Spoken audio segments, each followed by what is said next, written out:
Stop now, Clarice. Malamig na saad ng lalaki. Irritableng piniikot ng babae ang kanyang mga mata. The next time I see her, sisiguraduhin kong pagsisisihan niyang ginawa niya. Kinuyom niya ang kanyang mga kamao at humarap sa lalaki. Ngunit tila binuhusan siya ng malamig na tubig na makita ang malamig na tingin ni Gareth. Madilim ang mukha ng lalaki at walang halong pagbibiro sa ekspresyon nito. Wala sa sarili siyang napaatras. Don't ever lay a finger on her. Malamig na saad ng lalaki, nabuhol na lamang ang kanyang dila dahil sa takot. Nahirapan man ay marahan siyang tumango. Of course, butal niyang sagot. Humarap ang lalaki kay Christian at malamig ang boses na sinabing, "No one has. Nothing to do with me is allowed to come in from now on." Kumunot ang noon ni Clarice. Sa laki ng kumpanya mo, Kuya Gareth, tama lang na maging maingat. Those irrelevant persons should be not welcome here. Pagsang-ayon niya, tumango si Christian kay Gareth sa kahinawakan ng siko ng babae. Miss Clarice, please, tila ngayon lamang naintindihan ni Clarice na siyang tinutukoy ni Gareth.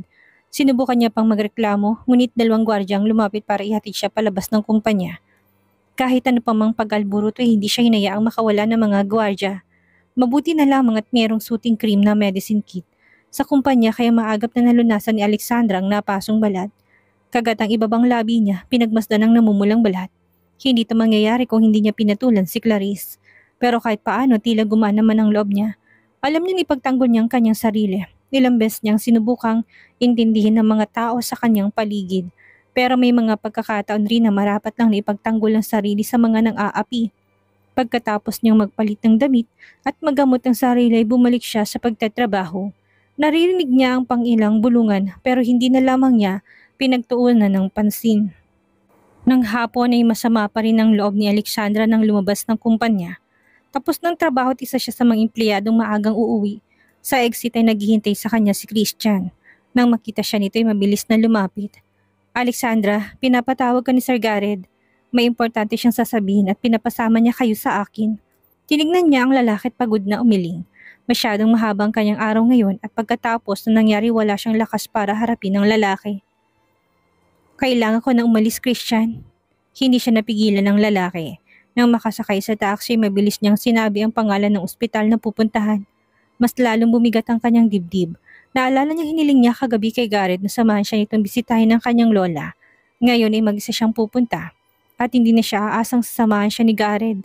Pagkarating na ospital ay kinubli ni Alexandra ang totoong nararamdaman sa kanyang mga ngiti. Saktong pagkadating niya ay pinapakain na ang kanyang lola ng hapunan. Kaya siyang pumalit sa nurse. Ngumiti siya sa matanda at pinatakan ng halik ang gilid ng noon nito. Galing pa sa probinsyang kanyang lola at ayaw pa sana nito sumama sa syudad. Dahil hindi maiwan ang kabuhayan sa probinsya, mabuti na lamang at napilit niya. Dahil pagkatapos na ba-diagnose to ng nakaraang buwan ng pancreatitis, alam ni Alexandra na kailangan dalhin to sa mas malaking ospital para maalagaan ng mabuti. Malungkot siyang umiti habang sinusubuan ito ng pagkain. Hindi pa nito alam ang sekreto niyang pagpapakasal. Ganyan na sana balak sorpresahin ng matanda nang makilala nito si Gareth. Pero mukhang hindi na yun mangyayari. Nang makatulog ang kanyang lola ay lumabas siya para saglit na makapag-isip. May maliit na hardin ng ospital sa tapat kaya doon siya tumuloy. Natigil siya na makitang isang pamilyar na Range Rover. Nakaparada to sa main entrance ng ospital. Tila may sumipa sa puso niya nang makitang sasakyan. Alam niyang kay Gareth yun. Pumunta to sa ospital para sa kanya. Unti-unting napalitan ng sayang nararamdamang hinagpis ni Alexandra. Kaya naman kinagat niyang ibabang labi para pigilan na nagbabadyang ngiti. Kung narito si Gareth para sa kanya, ibig ba nito sabihin na pinapahalagaan siya ng lalaki? Bumukas ang pinto ng sasakyan at lumabas ang lalaki. Sinubukan niya salubungin si Gareth. Ngayon ay tuluyan na nangingiti sa nararamdamang saya. Ngunit unti-unting bumagal ang kanyang lakad nang makitang umikot ang lalaki sa kabilang pinto ng sasakyan. Binuksan itong pinto at yumuko para buhatin ang taong naroon. Natigilan siya, maingat na binuhat ni Gareth ang isang babae. Wala itong mali tao, baka sumukha ng kanyang asawang pagiging tensyonado. At ang labis na pag-alala sa babaeng buhat-buhat. Kahit kailan, hindi niya pa nakitang ganong emosyon kay Gareth. Parang naubos ang kulay sa mukha ni Alexandra nang makitang tagpong iyon. Kasabay ng pagkabasag ng puso niya ay ang pag-iinit ng sulok ng kanyang mga mata. Mabilis na naglakad si Gareth. Nilagpasan siya nito, wari bang hindi man lang siya nakita ng lalaki. Parang hangin lang siyang dinaanan ni Gareth. Hindi niya alam kung hindi lang sila pero nakita ng malinaw ni Alexandra. Ang buhat-buhat nitong babae, nakita na niyang mukha nito sa isang litrato. Sa isang balita, si Natalie Jones. Wala sa sariling naglakad paalis ng ospital si Alexandra. Pakiramdam niya, nahilo na naman siya at mas lalo lamang namamanhid ang kanyang katawan. Ma'am, saan pupunta niyo? Yun ang pumukaw sa pagkatulala niya. Dahan-dahan niya binalingan ng taxi driver at saglit na natigilan sa simpleng tanong na yon. Saan na nga ba? Ayaw niyang bumalik sa bahay ni Gareth. Yun din naman ang patutunguhan, bukas sus makalaway baka paalisin na siya ng lalaki. Pagkatapos ng ilang sandali, ay nagpakatigil ay paus siyang sumagot. Sa Navarro Village po. May nabili siyang maliit na apartment sa village na iyon pagkatapos nilang ikasal ni Gareth. Nung una'y plano niyang doon patirahin ang kanyang lola para mas madali niyang mabibisita at para na rin maalagaan niya. Maliit lamang apartment ngunit mainam na sa 2 tao. Naalala niyang ayaw ni Gareth sa maliit na apartment na nabili niya. Inalok pa siya nito ng mas malaking bahay bilang handog pero inayawan niya yun. Mas gusto niyang bilhin yung sarili niyang pera. Kahit na maliit, ay mas mabuti na yon dahil galing sa sarili niyang hirap at pawis ang ibinayad. Ngayong iniisip niya ito, masasabi niyang ito ang tanging tamang desisyon na ginawa niya. Ma'am, muli ay tawag ng taxi driver. Tumigil na ito sa tapat ng village. Hindi pinapapasok ang mga taxi sa loob kaya hanggang sa main gate lamang siya pwedeng ihatid. Mabilis siyang kinapa sa loob ng dalang bagang pitak at binayaran to. Pagkalabas niya mabilis namang umalis ang sasakyan. Malaki ang village, marami ng kabahayan at pawang mga empleyado at may maayos sa trabaho nakatira dito. Kaya mahigpit ang seguridad. Kung hindi kilala ng security guard ay hindi papapasukin. Sa tapat ng village ay isang lumang parke. Tumuloy siya doon ngunit dahil gabi na ay wala ng ibang tao doon. Sa madilim na bahagi siya naupo para tuluyang mapag-isa. Malamyos ang ihip ng malamig na hangin, tila inaalo siya. Alam mo mabigat niyang dinadala. Sa pagbabalik tanaw niya sa nakaraan ay samot-saring alaala ang dumagsa sa kanya. 2 taong higit 700 araw niya itong nakasama. Muli nanikip ang dibdib ni Alexandra. Sa loob ng pagsasama nila ni Gareth ay wala na siyang ibang hiniling pa. Pero ngayon, tila binubulong sa kanyang lahat ng mga opinyon ng ibang tao. Natatawa na lamang siya sa kanyang sarili. Tama sila, masyado siyang naging kampante sa peking kasal nila ni Gareth. Hindi niya naisip na matatapos rin ang lahat ng ito. At ngayon nga, isang buntong hiningang pinakawalan niya. Tumayo siya at nagpa siyang pumasok sa village. Mas lalo lamang siyang magiging miserable kung magmumukmuk siya. Pagkapasok niya ng village ay binati siya kaagad na nagbabantay na guard pero hindi niya nagawang batiin ito pabalik. Mabilis na kumunot ang kanyang noo nang makita si Gareth sa tapat ng kanyang apartment. Unti-unti siyang lumapit para kumpirmahin hindi siya namamalikmata o pinaglalaroan ng kanyang imahinasyon. Tumayo ng tuwid si Gareth nang makita siya. Kasual nitong inayos ang pagkakatubi ng putong long sleeve at tinanggal ng 2 botones nito. Sa simpleng kilos na lalaki mas lalong nadipina ang pagiging makisig nito. Natigilan si Alexandra. Ilang hakbang pampagitan nila pero sinalubong siya ng lalaki. Totoo ito, hindi siya namamalikmata. Hindi ba't kasama niya si Natalie? Iniwan niya sa ospital? Bakit siya narito? Kumunit ang kanyang noo ng ilang hakbang na lang ang layo nito. I called you so many times. Why you didn't answer your phone? Hindi niya mawari kung pagod o pag-alalang sumisigaw sa mga mata nito. Dahil pilit yung natatabunan ng galit, kinuha niyang kanyang bag at cellphone para tignan kung tumatawag na ba to. 5 missed calls ang naroon. Ang panghuli ilang minuto lang ang nakakaraan, saglit siyang natulala sa notification na yon. Sa loob ng 2 taon ay ngayon lamang ito nangyari. Ilang beses siya nitong tinawagan dahil hindi siya nito mahanap. Kung nangyari ito noon, paniguradong lumulukso ng tuwa ang puso niya. Pero ngayon tila mas lalong naging matigas ang yelong bumabalot sa kanyang puso. Ibinalik niyang phone sa bag. Hindi ko narinig. Mahina niyang saad. Itinaas ni Gareth ang kanyang kamay at nagbaba ng tingin sa suot nitong relo. Bumakas sa mukha nitong pagkainip. I look for you for 2 hours. Pagkatapos niyang madala sa ospital si Natalie ay bumalik siya sa bahay pero hindi niya mahanap si Alexandra. Halos halugugin niya ang buong villa pero hindi niya pa rin to mahanap. Tinawagan niya na rin si Christian para tingnan nito ang surveillance camera ng kumpanya para malaman kung saan ito nagtungo pero ayon sa surveillance system ay dumiretsyong sinasakyan nitong taxi sa Hilaga kung saan hindi nasakop ng surveillance system. Mabuti na lamang at naalala niyang maaari magtungo si Alexandra sa apartment nito. At tama nga siya, narito ang babae. Wala man lang sa kanyang pasabi, tinignan ni Gareth ang babaeng kaharap. Just tell me wherever you go next time. Let's go. I'm taking you home. Tumalikod ang lalaki at naglakad patungo sa nakaparadang kotse. Hindi na ito lumingon kay Alexandra. Buo ng desisyon nitong bumalik sa kanilang bahay. Sinundan naman ang tingin ni Alexandra ang lalaki. Malalaki ang hakbang nito. Tila nagmamadali. Mahigpit niyang hinawakan ang kanyang bag at saka umiling. Ngayon niya nakitang katotohanan na kahit ilang hakbang lamang ang layo nito sa kanya, tila mahirap pa rin itong abutin. Matagal na niyang pinapangarap ang lalaki, pero anong mangyayari sa kanilang bukas? Aasa na lang ba siya hanggang sa maubos siya? Huling humarap sa kanya si Gareth. Nakita nitong pananatili niya sa kanyang pwesto. Kaya kumunot ang noon nito. "You're waiting for me to carry you?" Tumigil ito malapit lamang sa lamppost kaya nasinaga ng konting liwanag ang kalahati ng mukha nito. Kahit kailan hindi niya nakita ang nakapintasan ng pisikal na anyo ni Gareth. Kahit pa sa dilim may makikitang pagiging gwapo at makisig nito. Malungkot siyang ngumiti, marahil ang kagaya nito imposibleng maging parte ng kanyang realidad. Hanggang panaginip lang ito. "I'm not coming with you." Mas lalong nagsalubong ang makapal na kilay ng lalaki. Malalim na naging buntong hininga ni Alexandra bago ito tingnan ng diretso sa mata. "Gareth, maghiwalay na tayo." "What do you mean?" Malamig nitong tanong. Mas lalong naging madilim ang mukha ng lalaki. Tila hindi na naging sapat ang liwanag galing sa lamppost. Humakbang na isang beses si Gareth pero tumigil din. "Naisip kong babalik na ako dito." Ganon din naman, wala na ring patutunguhan ng relasyon.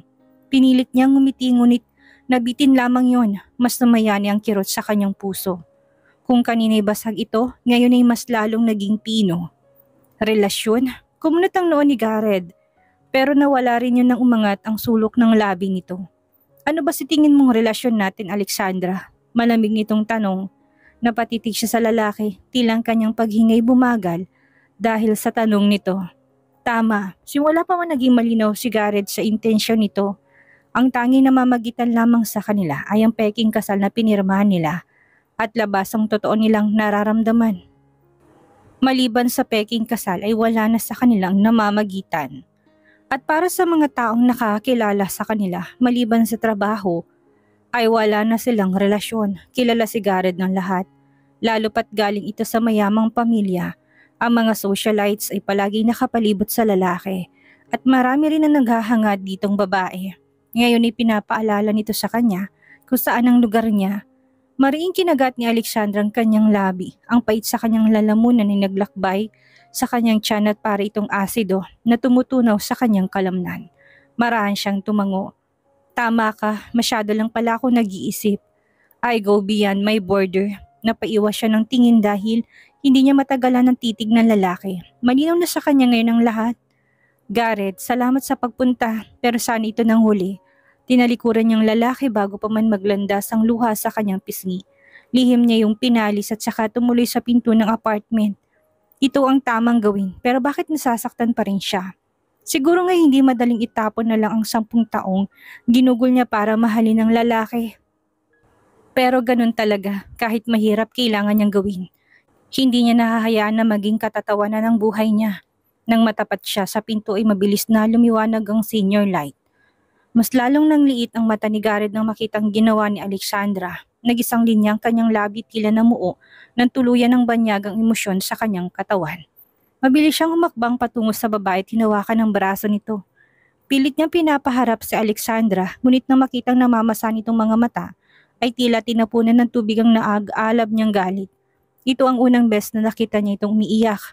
If this is about Clarice, it was nothing to do with her. "Sir, please, just go." Sinubukan bawiin ni Alexandra ang kanyang braso, ngunit hindi binitawan ni Gareth. Kumunot lamang ang noon nito habang dinudungaw siya. Napapagod na siyang makipagbangayan sa lalaki. Kaya isang beses niya pang sinubukang kumuwala dito. Nang magawa niya, binuksan niya agad ang pinto ng apartment. Mas lalo lamang na hindi natuwa si Gareth sa pagmamatigas niya. Irritabling tong pinaluwag ang suot na korbat at saka humakbang para muling abutin ang kanyang pulsuhan. "Can you stop messing around?"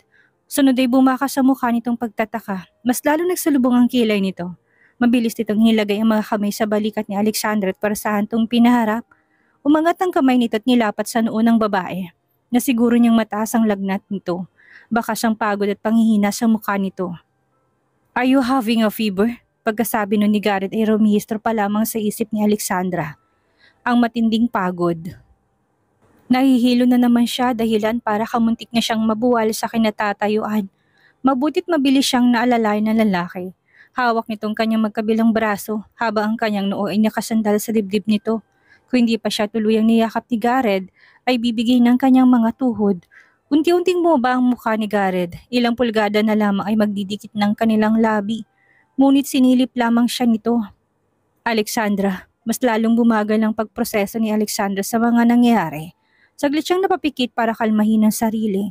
Nang magmulat siya ulit ng mga mata, ay nilapat niya ang kanyang mga kamay sa dibdib ni Garrett para ibalanse ang katawan. Kailangan niyang lumayo dito, ngunit bago pa man siya makalayo ay pumulupot ng 2 kamay nito sa kanyang bewang. At kinabig siya palapit, tila hindi sapat ang pagiging malapit nila sa isa't isa. I'll bring you to the hospital, malamig nitong sabi. Naramdaman ni Alexandra ang pag-angat niya sa lupa. Walang kahirap-hirap siya nitong binuhat at naglakad papunta sa sakyan nitong naghihintay. Ano ba Garrett? Ibaba mo ko. Wala siyang lakas para itulak pa ulit ang lalaki. Hindi, kailangan mong ma-check. I'd bring you to the hospital, madiin itong sagot. Ayaw ko. Bumilis ang tibok ng puso ni Alexandra. Kung dadalhin siya sa ospital ng lalaki, siguradong malalaman ito ang tungkol sa kanyang pagbubuntis. Maliban pa dito, siguradong pwede siyang bigyan ng infusion. Maaari niyang maging banta sa buhay ng kanyang baby. Hindi niya hayaan na mapahamak ito. Kahit na alam niyang hindi siya handa sa kanyang pagbubuntis at hindi niya pa lubos na maisip ang kanyang kalagayan. Obligasyon niya pa rin na protektahan ang inosenteng anghel sa kanyang sinapupunan. Ibaba mo ko Garrett. May pagsusumamo sa kanyang boses.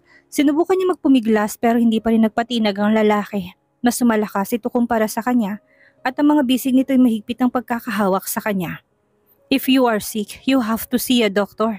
Inignora lamang ni Garrett ang pagpupumiglas niya at base sa tono ng boses ito ay hindi nito pinapakinggan ang pagtutol niya. Palapit na sila sa sakyan ng hawakan niyang braso ng lalaki. Mas malakas ang tambol ng kanyang puso't mas lalo lamang siyang kinakain ng pangamba. Please Garrett, I can't go to the hospital. Tuluyan natigil si Garrett at nagbaba ng tingin sa nakakapit niyang kamay sa braso nito. Nagtagal ang tingin nito at mas lalong dumilim ang emosyon sa mga mata nito. Why? Dahan-dahan niyang iniwas sa mga mata. Natatakot ako, pagsisinungaling niya. Hindi na niya muling binalik ang tingin sa lalaki. Natatakot siyang makita nitong nagsisinungaling siya. Nagpakawalang kwenta ng dahilan nun. Pero umaasa siyang makikinig sa kanya si Garrett. Iinom ako ng gamot. Konting pahinga lang ay magiging maayos ng pakaramdam ko. Napagod lang siguro ako. Dagdag niya. Sinubukan nitong hagilapin ang mailap niyang mga mata pero mas lalo lamang niya itinungo ang kanyang ulo dahilan para makita lamang na lalaking kalahati ng kanyang mukha. Sa malapitan ay mas lalong napagtanto ni Garrett na maliit lamang ang maganda nitong mukha, mahaba't makurba ang pilik mata at tila may naglalarong anino sa ilalim ng mga mata nito. Dahil sa lagnat ay tila maputlang rosas ang kulay ng balat ni Alexandra. At sa kanyang mga bisig ay para tong babasaging kristal. Pakiramdam niya ay may pumipisil sa kanyang puso habang tumatagal ang tingin niya sa babae. Inayos niya ang tindig at tumalikod.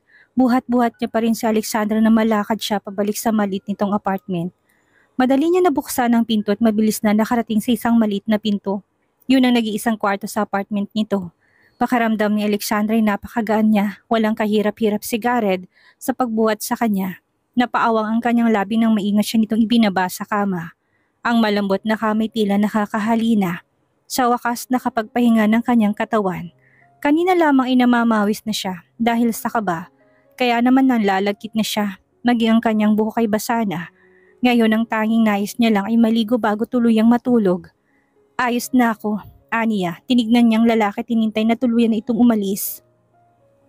Tila hindi nababagay ang kagaya ni Garrett sa maliit niyang apartment kaya dapat lamang na umalis na ito at bumalik sa nakasanayan nitong malaking villa. Tamad itong sagot. Ngunit nanatili pa rin sa kanyang kinatatayuan ng lalaki. Hindi tumalis. Kaya kinunutan niya ito ng noo. Hindi ka pa ba? Natigil ang kanyang tanong nang makita si Garrett na naguhubad ng necktie at kasunod ang suot nitong coat. Anong ginagawa mo? Taranta niyang tanong. Tuluyan nitong natanggal ang necktie at ganun din ang itim na coat. Bakit ka naguhubad? Hindi siya nito sinagot bagkus ay sinunod nitong hubarin ng suot na puting long sleeve. Dahilan para bumalandrang hubad nitong katawan. Mabilis siyang nagiwas ng tingin.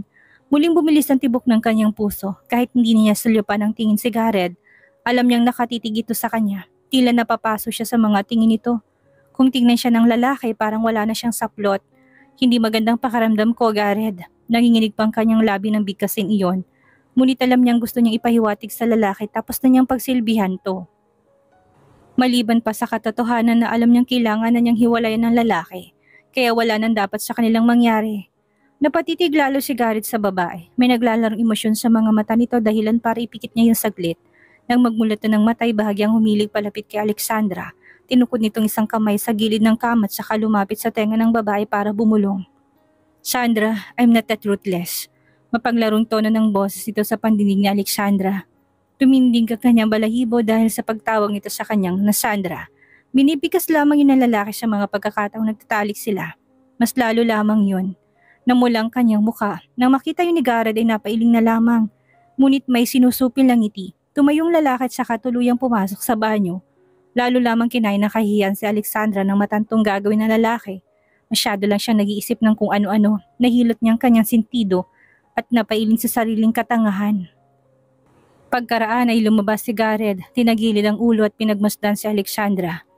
I've prepared your bath. Ani Gareth, banayad ang boses nito kaya naman nabigla siya.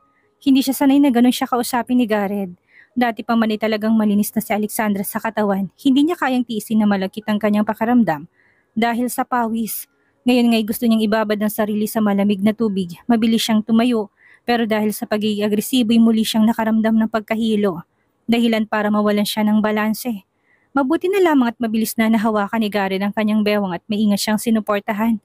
Nakapikit pa ang kanyang mga mata nang maramdamang binuhat siya ng lalaki. Ang pamilyar na pabango nito ang pumuno sa kanyang baga. Kasunod ng pagtambol ng kanyang puso, muli siyang nakaramdam ng kakaibang kaba. Gareth, ibaba mo ko, utal niyang saad.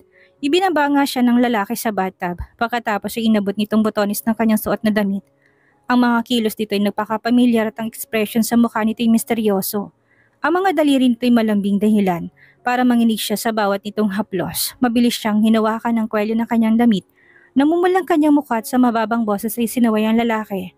Ako na. Sinubukan niyang lumayo sa lalaki. Umalis ka na makita ni Gareth ang paglayo niya. Ay natigilan to. Baka sa mukha ni Alexandra ang pangamba. It's not the first time I've helped you wash. Tinatamad nitong sagot. Naginit ang kanyang tenga dahil sa sinabi nito. Noon ay ilang beses siya nitong binuhat papuntang bathroom. Pagkatapos siya nitong pagurin sa kama, kahit na tinutulungan naman talaga siya nito, maglinis ay nauwi rin ulit sa mainit na pagtatalik sa loob ng banyo. Ngayon nga hindi niya na kayang direktang tignan ng lalaki sa tuwing pinupuno nito ng tubig ang bathtub. Dahil mabilis lamang na nagiinit ang kanyang pisngi, pinilit niyang burahin ang mga imaheng naglalaro sa kanyang isipan. Malalim ang kanyang naging buntong hininga. Bago balingan ng lalaki at marahan tong tinulak. Gareth, get out, now. Mariin niyang utos. Nagtaas pang kilay ang lalaki bago to tumayo. Tinaas pa nitong dalawang kamay bago tuluyang umalis. Yes, sure. Umirap siya sa hangin nang tuluyan na nitong sinara ang pinto pagkaraang lumabas. Kaagad namang nabunutan ng tinik sa wakas si Alexandra. Pagkatapos niyang maligo ay gumaan kahit papanong kanyang pakaramdam. Binuksan niyang pinto at tanging bathrobe lamang ang suot na makita si Gareth na prenting nakaupo sa maliit na upuan, katapat ng malaking salamin. Hindi niya inaasahang nanatili ito. Sinubukan niya itong ignorahin ngunit tumayong lalaki at lumapit. Hinawakan itong kanyang kamay at hinila papunta sa kanyang kinaupuan. You should dry your hair before you go to sleep. Pinaupo siya ng lalaki sa tapat ng salamin at kinuha ang hair dryer. Marahan itong inayos ang kanyang buhok at pinatuyo. Mula sa refleksyon nila sa salamin na hindi pa rin siya makapaniwala sa lalaki. Maingat ang bawat kilos nito dahilan para makaramdam ng kakaibang emosyon ang puso ni Alexandra. Bakit nga kaya ganun na lang ang pag-aasikaso ni Gareth kay Alexandra? Umiibig na ba ito sa peke niyang asawa? Ano kayang gagawin niya kapag nalamang buntis si Alexandra? Yan ang ating aalamin sa susunod nating kabanata.